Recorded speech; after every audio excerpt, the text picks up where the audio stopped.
Welcome back to this Friday's episode of Sports Corner. I'm Cole Young, and we're just a few days away from a couple teams being crowned champion. In the NHL, I mentioned that last week that Leon Draisaitl and the Edmonton Oilers scored in overtime of Game 1 to take a 1-0 lead over the Florida Panthers. In Game 2, Florida's Sam Bennett set an NHL record for a single postseason with his 12th road goal, but Brad Marchand was the hero of the game for the Panthers.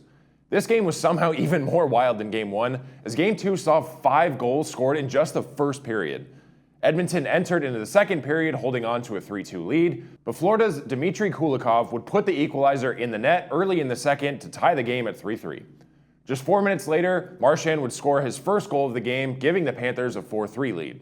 While the first 2 periods were back and forth and high scoring, after Marchand took the lead for Florida, the scoring came to a screeching halt. Another goal would not be scored until the final 18 seconds of the game, when Corey Perry would sneak one past Sergei Bobrovsky to tie the game at one of the last possible moments and force the game into overtime for the second time this series, also marking the latest game-tying goal in Cup final history. Again, there would be another scoring drought all throughout the first overtime period, and into second overtime the game went. At 8 minutes and 5 seconds into the second overtime, Brad Marchand would find the back of the net for the second time of the night, and the Florida Panthers would secure a 5-4 win and tie the series at 1 game apiece. While we had 2 overtime thrillers in the first 2 games, Game 3 went drastically different. 6 different people scored for the Florida Panthers, including Marchand again, making him the oldest player to score in each of the first 3 games of a Stanley Cup final. Corey Perry would be the only person to score for the Oilers, as the Panthers routed Edmonton 6-1 to take a 2-1 series lead. There isn't much else to say about this game since it was domination by Florida from the puck drop. Game 4 was last night, and Edmonton was able to bounce back from their blowout loss to even the series at 2-2. Game 5 of this series will head back to Edmonton tomorrow at 5 p.m. on TNT. Don't miss out on the rest of this series to see if Florida can become a back-to-back champion, or if Edmonton can get their revenge from last year and earn their first Stanley Cup in 35 years. The other trophy up for grabs this week is the Larry O'Brien in the NBA. Last week, the Oklahoma City Thunder led Game 1 over the Indiana Pacers for 47.9 of the game's 48 minutes, but the Pacers led for the only 0.3 seconds that matters, and that's the final 0.3 seconds. Down 2, Tyrese Haliburton did it again, hitting a 3-point shot with less than 1 second remaining to give the Pacers a dramatic 111-110 win over the Thunder in Game 1. Just like in the NHL though, the following game went a lot differently. In Game 2 on Sunday, Shai Gilgeous-Alexander scored 34 points, Alex Caruso added 20 off the bench, and the Thunder beat the Indiana Pacers 123-107 to tie the NBA Finals at 1 win apiece. Haliburton finished the game for Indiana with just 17 points, and 12 of those came in the fourth quarter. It was the Thunder's game from early on, as they led for a majority of the duration of the contest, and the finals headed into Game 3 on Wednesday, all tied up. That means, before Game 3 on Wednesday, Oklahoma City had led for 91 minutes and 22 seconds of the first 96 minutes in this series. With a huge performance from their bench, the Pacers reclaimed the lead in the NBA Finals on Wednesday night with a 116-107 victory against the Thunder in Game 3. Benedict Mathurin scored a game-high 27 points off the bench, the most points for a player coming off the bench in an NBA Finals game since Jason Terry in 2011, and TJ McConnell had 5 steals, leading the way as the Pacers bench outscored the Thunder's 49-18.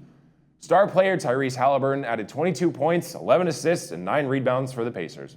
Game 4 of this highly contested series will be in Indiana again tonight at 5:30 p.m. on ABC, and Game 5 will be on Monday in Oklahoma City, also at 5:30 p.m. on ABC.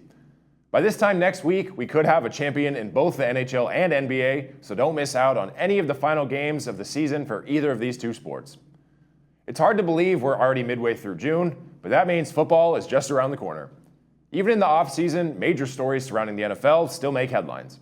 In a move that seemed inevitable but has been very slow developing, quarterback Aaron Rodgers is officially a member of the Pittsburgh Steelers after signing a 1-year, $13.65 million deal. The 41-year-old Rodgers joined the New York Jets in 2023 after 18 seasons with the Green Bay Packers, where he won a Super Bowl after the 2010 season.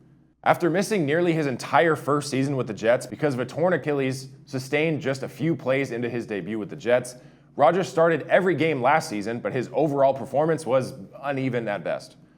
He passed for 3,897 yards and 28 touchdowns, both third on the Jets' single-season record list, but he also had 11 interceptions and finished with a 48.1 QBR, ranking 25th out of the 32 qualified passers in the NFL.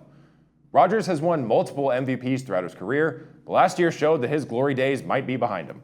But in a new system with new weapons, Rogers could thrive in Pittsburgh. Only time will tell. Jumping over to the NCAA, the field for the Men's College World Series in Omaha, Nebraska is set. Murray State booked the final ticket to the series after beating Duke in the Durham Super Regional on Monday night. The rest of the field includes number 3 Arkansas, number 6 LSU, number 8 Oregon State, number 13 Coastal Carolina, number 15 UCLA, Louisville, and Arizona. The first games will begin today, with Coastal Carolina and Arizona kicking things off at 2 p.m. The best of 3 championship series will begin next Saturday, so next week we'll cover the remaining teams. In the Women's College World Series, we have a new national champion. For the first time in program history, the Texas Longhorns have won the Women's College World Series championship, defeating Texas Tech 10-4 in the final game. The Longhorns got out to an explosive start, scoring 5 runs in the first inning off of 4 consecutive singles, followed by a 3-run home run from Leanne Good. 2 doubles in the 3rd inning added a 6th run, while a Mia Scott grand slam in the 4th made it 10-0. Texas Tech showed signs of life late, but Texas' lead was just too much to overcome. Congratulations to Texas on their first ever Women's College World Series win. Another new champion was crowned, this time on the tennis court. American Coco Gauff won for her first time ever at the French Open at Roland Garros on Saturday, storming back to beat world number 1 Ariana Sabalenka in the most dramatic of Grand Slam finals. Sabalenka quickly and aggressively jumped out to a pretty big lead, but Gauff was able to pull off the upset and claw her way back as she won her 2nd Grand Slam title and became the first American to win the French Open since Serena Williams in 2015. On the men's side of the French Open, Carlos Alcaraz bested Jannik Sinner in a comeback of his own to win the French Open for the 2nd straight year. The loss ended Sinner's run of 2 straight Grand Slam titles after he won the 2024 US Open and the 2025 Australian Open. The best part of this classic matchup between the top 2 players in the world, this match lasted 5 hours and 29 minutes, the longest French Open men's final in the Open era, and the 2nd longest men's Grand Slam final ever. Absolute resilience from 2 of the best tennis players in the world at the moment. With all of that said, enjoy all of the playoff basketball, hockey, college baseball, plus so much more that this weekend has to offer. Come right back next weekend for more news, updates, and highlights from all across the sports world. I'm Cole Young. Have a great weekend, and I'll see you next time.